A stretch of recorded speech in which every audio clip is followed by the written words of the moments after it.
Hello everyone, and welcome back to the Brightworks. Today we are taking a definitive look at everything you need to know about seaplanes and beyond all reason. So getting right into it, how do we build seaplanes? Well, you're going to need a seaplane platform. Yes, you can see there's a whole bunch of options available for you out of the seaplane platform, but before we get to those, we need to talk about building your seaplane platform. So you have three options when building a seaplane platform. The first is hovercraft, which can build all of the vehicle construction options. They can build all of the Navy construction options, and they can traverse the best of both worlds. So if we look under build here, we can see that indeed this thing can build the seaplane platform, as well as the vehicle plant and the advanced shipyard. So that's one option for getting to a seaplane platform. The next is, of course, Navy, which you can see here. You can build a seaplane platform just from a regular T1 constructor. And then the other option is the amphibious construction vehicle. Now, I've built one of these here on land, so you can see by comparison. This comes out of the vehicle lab. It's called the Beaver, and it is a cute little thing, but it is capable of traversing underwater, and so it can build both the land and sea variants. So that's sort of exactly the same niche as the hovercraft here, except this one cannot build the T2 the T2 shipyard, whereas the hovercraft can. So that's one minor difference that you might want to be aware of.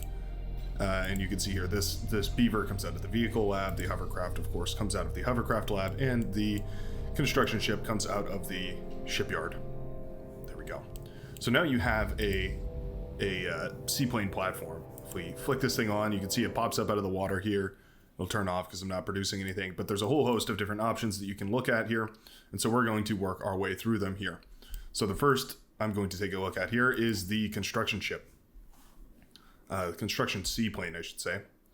So the construction seaplane is arguably one of the best constructors in the game, not by build power, not by speed, not by, well, it is probably pretty fast, but not by build power. It's just by the amount of things that you can build with this. So you can see we have the whole host of Tech 1 options here. We have the Tech 1 bots, vehicles, aircraft, and ships. We have both naval and grounded construction turrets. We have hovercraft platforms, we have the amphibious complexes, and we can build another seaplane platform. So you can really, you can go into all of the T1 stuff. The downside here is that you cannot go into any of the T2 stuff. So there's no teching upwards with this seaplane platform. You're only teching downwards.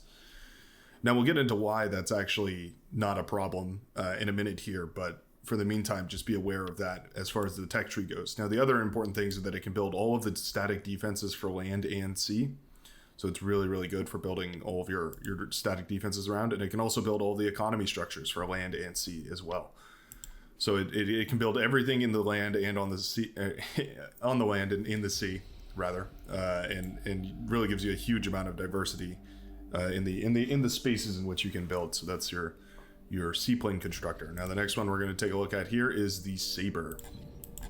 The Sabre is a seaplane gunship, and it is the only, I think the only Armada unit that I can think of that has a sort of a pulsed laser blast. You can see it shoots out just like a tiny laser. I'm trying to think if there's anything else, but I don't think there is. I think it's the only one. So for that, it is extremely cool. It has this kind of interesting attack pattern.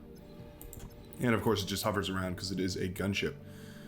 Now, the next gunship up on the list is the Puffin torpedo gunship. So this thing is really interesting. It hovers around in place, as gunships are ought to do. And then when it finds a target, it spits out a single torpedo at a time. It kind of just lobs it out the front of its face. And it drops into the water. And these are homing, so once they fire, they are going to hit their target. They heat seek, so to speak, in unintentional rhyme from MC Brightworks. But that's the torpedo gunship. So this is a really good option for, of course, naval vehicles, naval emplacements like defenses and that sort of thing. So it's a really powerful tool for if you go for seaplanes and you need to still contest the sea. Next up on the list, we have the Horizon, which is your advanced sonar and radar plane. And you can see advanced is not an understatement. You can see that the radar range on this thing is tremendous. Like a huge, huge radar range. I think it It's either the same or it might even be slightly bigger than the T2 aircraft advanced sonar plane. But you can see it has this huge radar presence, and it also has a sonar presence. So you can detect submarines, you can detect crawling bombs, you can detect any sort of amphibious units. All that good stuff is going to be seen by this thing's sonar abilities. So that's quite nice. But it is pretty expensive here. We're looking at 125 versus, like, if you just want to build a regular scout unit like a Blink, it's only like 50 metal or something like that. So a little bit more pricey.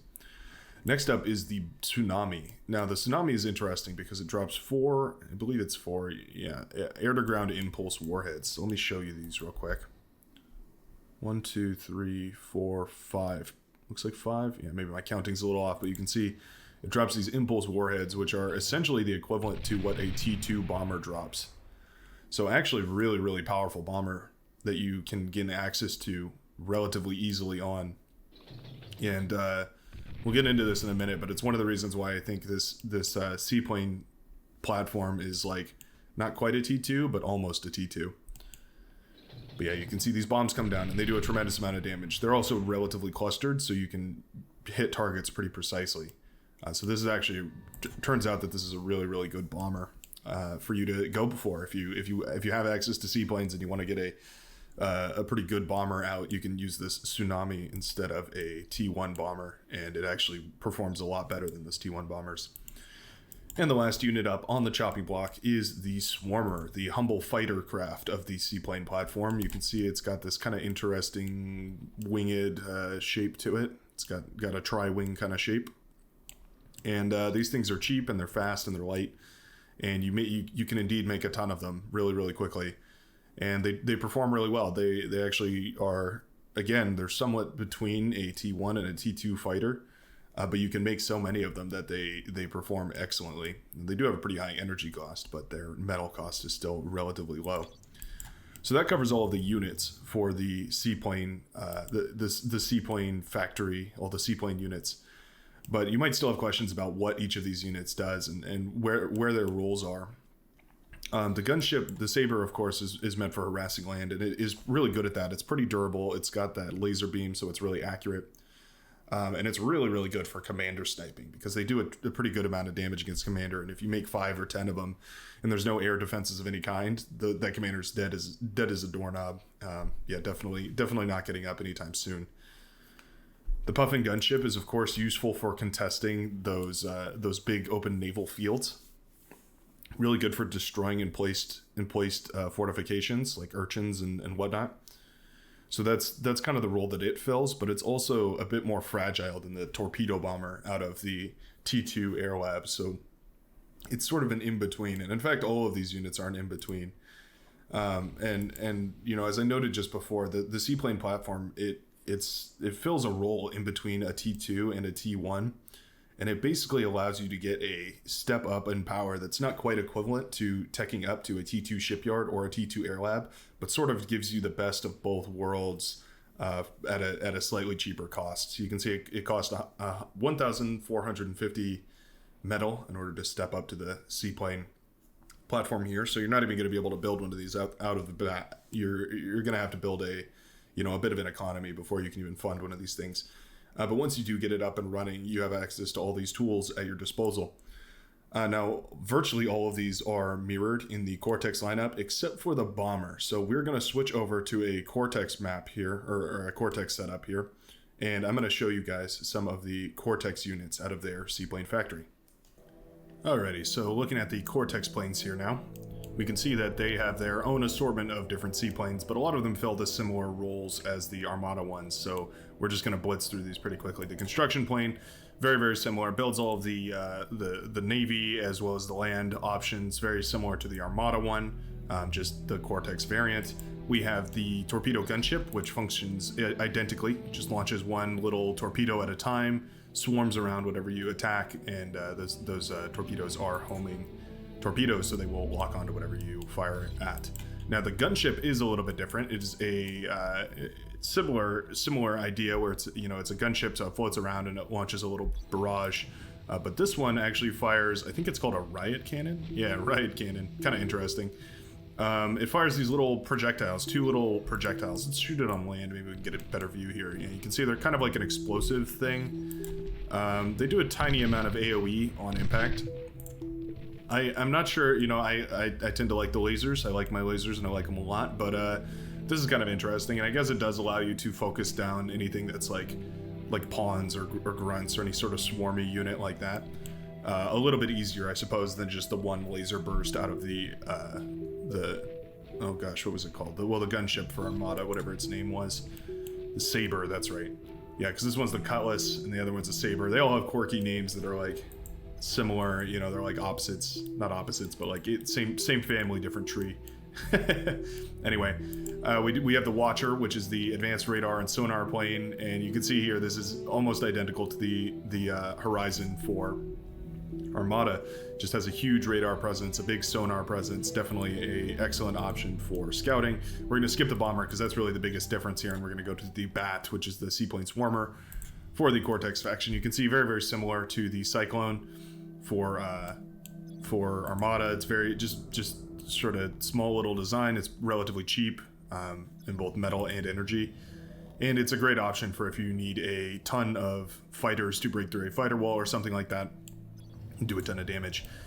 Now the biggest difference here is the bomber, the Dam Buster, and this is a really interesting bomber. You can see it's got this bizarre bombing pattern, and I'll show you exactly why that is here. We have to pay close attention because this bomber drops its bombs in 2 big clusters. Yeah, really, really odd bomber. It's the only cluster bomber I think there is in the game, and it is pretty interesting for that. Just a tremendous amount of bombing power packed into a very, very tight package, and it makes this one of the absolute most dangerous bombers to come up against in combat because of how concentrated all that fire is. I've got a little thing of windmills here, and I'm just going to have it drop its bombs on there because I want to show you guys exactly how deadly these can be. And there go all those windmills.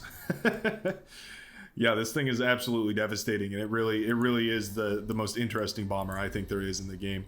It's relatively slow, but it is definitely worth its metal because this thing can absolutely devastate a base or you know, an economy, whatever it is that it's targeting. Very, very interesting unit. I absolutely love it. I love any kind of... Oh, those bombs skipped on the water there. Interesting. I absolutely love any kind of, you know, multiple munitions launch system like the Tremors or the... what's the other one? The Ragnaroks or any of those. Anything that just lays down a hail of artillery fire, I'm always a big fan of. And the bomber is... At least the Dam Buster is one of those interesting ones. Not really, you know, it's an interesting discontinuity between this Cortex bomber and the Armada bomber. The Armada one is definitely much more like the standard bombers that we see out of both factions. It just has a higher damage, higher impact damage than the T1 bombers and a little bit less than the T2. So it's better. It fits that T1.5 role, which I was talking about earlier. The Dam Buster is its own complete breed. It doesn't fit. It's not a T1. It's not a T1.5. It might be its own T2 bomber in my eyes, because that much concentrated fire on one area is super, super useful, because that means that you can blow up one specific building really, really well, as opposed to having a line of bombs fall down and, you know, and do damage in a row. This is just like damage in a very specific single point. So I think this earns its place in the T2 unit compositions for sure. But anyway, that's the biggest difference between the Cortex bombers, and I think that pretty much extensively covers everything that I wanted to take a look at as far as the Seaplanes go. If you have any questions or any comments or anything else you'd like to share, feel free to contribute those down below in the comments section. I hope you guys had a great rest of have a great rest of your day. I hope you've had a great day watching this video, however long it was whenever you watched this video. I hope you consider subscribing if you're new to the channel and you'd like more tutorial content or 8v8 cast. We take a look at a lot of different stuff. Always great to have you, and I'm happy to see more and more people joining the Brightworks community every single day. But I'll leave it off there, and I'll just wish you the very best. I'll see you all in the next video.